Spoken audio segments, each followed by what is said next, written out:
Horsiisee bultoonni godina Harargee Lixaa aanaa Gumbii Bordoddee jiraatan naannawichatti sababa roobni ga'aan hin jirreef rakkoo hanqina bishaaniitiif saaxilamuu isaaniitiin waggaattis al tokko qofa rooba argametti fayyadamuun oomishuun jireenya isaanii qajeelchaa akka turan dubbatu. Kun ammoo harkaa gara afaan irra darbee jiruu fi jireenya isaanii fooyyessuu hin dandeenye. Kanaanis deeggarsa seeftineetii akka eeggannu nu taasisee jira jedhu kanneen FBCdhaaf yaada isaanii kennanii. Rakkoon ture haala ammaatadha. Rakkoon ture jechuudha. Maaliif matatti yeroo takka of waan oomishnuuf oomishni keenya rooba dhabuudhaan yeroo nurraa baduu jira. Yeroo dhukkuba adda addaatiin qabamee nurraa baduu jira jechuudha. Yaa namni qamadii jechuudha alarraa ni jira miti mootummaan gargaarsan namni keenya jiraachaa ture malee namni keenya if danda'ee jiraachaa hin jiru jechuudha. Iyyummaa keessa jira jechuudha. Anaan kun. Laayini kun bishaan salaa guddaa qabna. Haalaan baay'eedha. Garuu waa'ee hongeetii irraa walkaasee dachiin tun dachii bal'oo haalaan qabna. Jallisii humnatti dhabuudhaan duraan akka aadaatti ni fayyadamna. Yeroo fayyadamnu yeroo gannaa bishaan lolaa fudhee dabarsa. Kana waan ta'eef dachiin bal'inni itti ilaaltee gartu kun asirraa kaasee ilaa ol hancaarii dangeessa. Asiin gata hawaashii dangeessa. Gamaan asiin ammallee gamaan aanaa hancaarii dangeessa. Kana waa'ee bishaan dhabaatiif haalaan sirriitti goddamni guddaan irra ga'ee.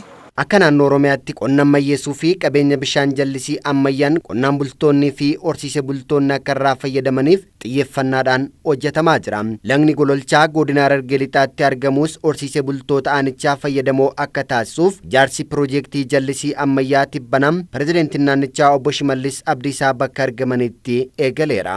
Jallisichi qonnaan bultootaa fi horsiisee bultoota 2,400 kan tajaajilu yoo ta'u lafa heektara 1,500 misoomsa. Horsiisee bultoonni fi qonnaan bultoonni aanaa Gumbii Bordoddee dubbifnes lafa agabuu bulchuu hin qabnu cimnee hojjannee iyyummaa keessaa bahuu qabna jechuun miira abdii garee isaanii ibsu.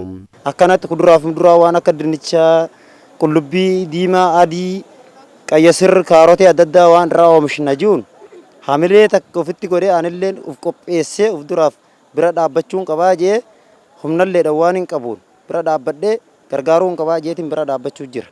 Rakkoo dinagdee keenya yeroo ammaa kana kilaasteraan gaafa hojjechuu eegalle akka oomishtiin biyya keenya irraa alarraa nuuf galu kana akka alarraa hin seenne asii ittisuu akka dandeenyutti hojjechuu akka qabnutti hin gaafadha.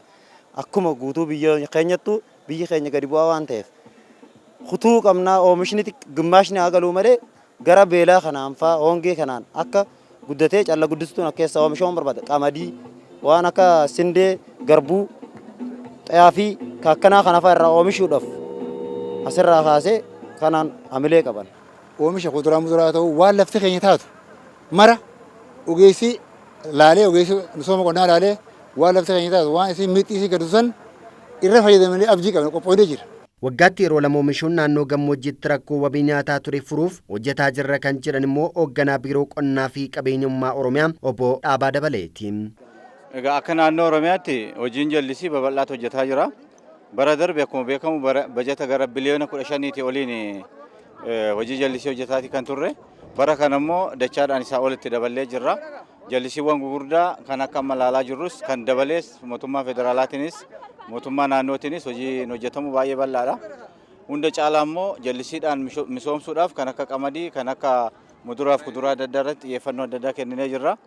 Kanaaf Oromiyaan akka waliigalaatti yoggaa ilaallu xiyyeeffannoo addaa keessattuu hojii gannaa bishaaniin oomishnu caala gara hojii bishaan bonaatiin oomishuutti galaa jirra waan ta'eef xiyyeeffannoo addaatiin hojjetamaa jira jechuudha. Piroojeektii kanaaf baajeta mootummaa naannoo Oromiyaa irraa qarshiin miiliyoona 700 hanga biiliyoona 1 qabamee jira. Dhaabbanni piroojeektii kana hojjechaa jirus hojii isaa eegaleera. Yeroo qabame waggaa 2 keessatti akkuma waadaa gallee hojiin mul'ifna jedhanii hojii gaggeessaan olaanaa korporeeshinii ijaarsa Oromiyaa obbo Abdoo Galatoo. Jallisii kun waggaa 2 keessatti hojjetamaa jedhameeti kan karoorfame. Kanaaf qulqullinaan yeroo jedhame keessatti hojjenneeti uummataaf tajaajila kennuuf waadaa gallaa jechuudha.